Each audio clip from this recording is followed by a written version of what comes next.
langsam hier. Ze ziet glad. Rohr 1. Los! Los!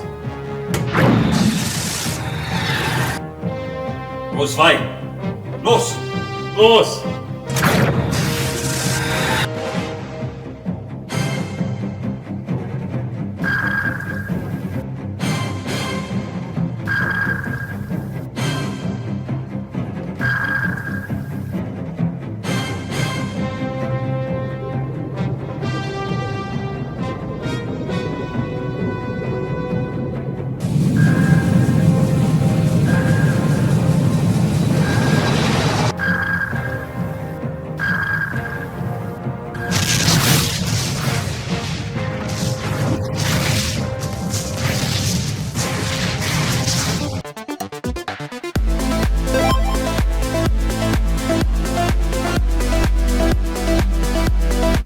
Welcome to Mike's Gaming Gala. I'm Mike, and this week we're looking at Seawolf for the Atari 2600, formerly published by Atari Age.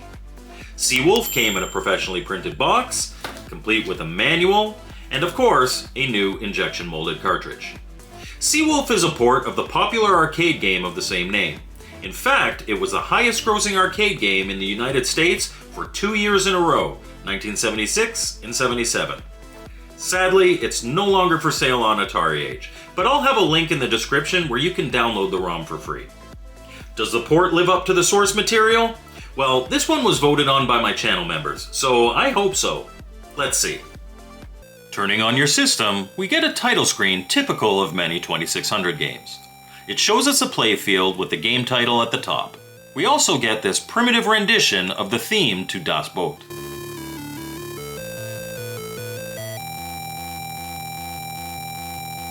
Honestly, it's a little janky, but considering the limitations of the hardware, the effort is definitely appreciated. And especially since Das Boot may be my favorite film of all time, yeah, it sets the mood just right. Based on that theme song, surprise surprise, Seawolf is a submarine game. Starting the game, you'd be excused for thinking that this is a gallery shooter style game like many others on the system. But Seawolf has a bit of depth that might not be completely apparent at first. The playfield is separated into sections. The top 3 rows of the sea are enemy convoy routes. Here are your targets, and there's a variety of ships that you'll encounter during your gameplay. The next 3 rows below that are full of sea mines. These operate as a screen for the convoys.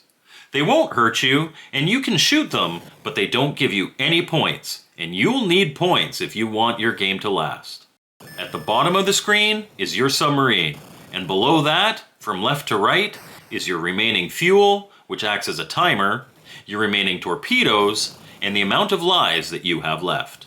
Last but not least, at the very top of the screen is a beautiful sunset and your score.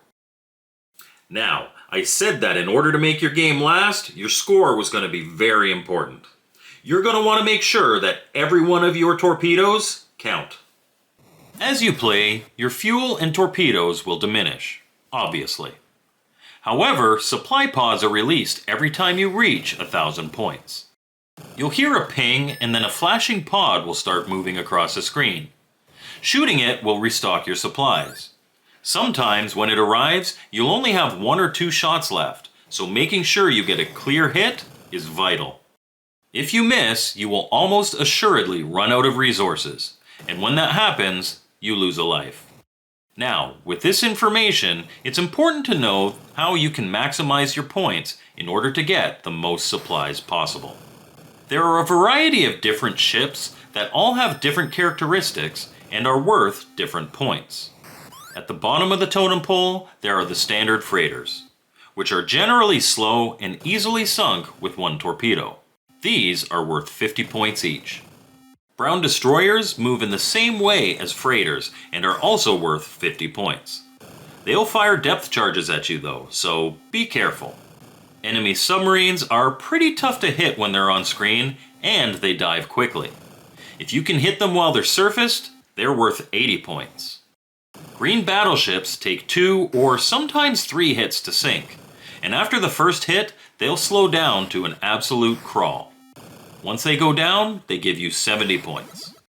Then there are smaller PT boats. They're fast and difficult to hit, but if you get one, it'll give you 80 points. There's one last type of ship that we need to talk about, and how you interact with it entirely depends on your feelings about the Geneva Convention. Red Cross hospital ships are white with a red stripe. Obviously, according to the conventions of war, you shouldn't be firing on them. That said, they're in a war zone, so sometimes a stray torpedo does make its way to the hull of a ship that it shouldn't. These guys are beasts though. They're not gonna go all Britannic on us, no. Clearly, they took the I'm rubber and you're glue sentiment and have taken it to the next level, because your torpedoes get bounced right back at you. 0 points and a guaranteed shot back at you?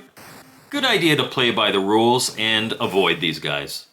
So the strategy then becomes evaluating the value of each torpedo fired. Battleships usually aren't worth it, because they take at least 2 shots and each torpedo will only yield 35 points, even if you get them in 2. The most bang for your buck are the PT boats, but they're hard to hit, and for most of us, the guaranteed value here is going to be in the freighters and destroyers. It's not the most glamorous strategy, but even if you only hit 40% of your shots, you can hit that 1,000-point mark with 1 bank of torpedoes. Depending on the difficulty setting you choose, ship types will either gradually increase, or you can start right away with the full complement of enemies. Also, by setting the black and white switch, you can switch between automatic and manual firing. In automatic mode, holding the button will continue to fire torpedoes as long as you hold it. Whereas in manual mode, 1 press equals 1 shot. Continue to play until you lose all your submarines, and you'll return to the attract screen with our rendition of the Das Boot theme.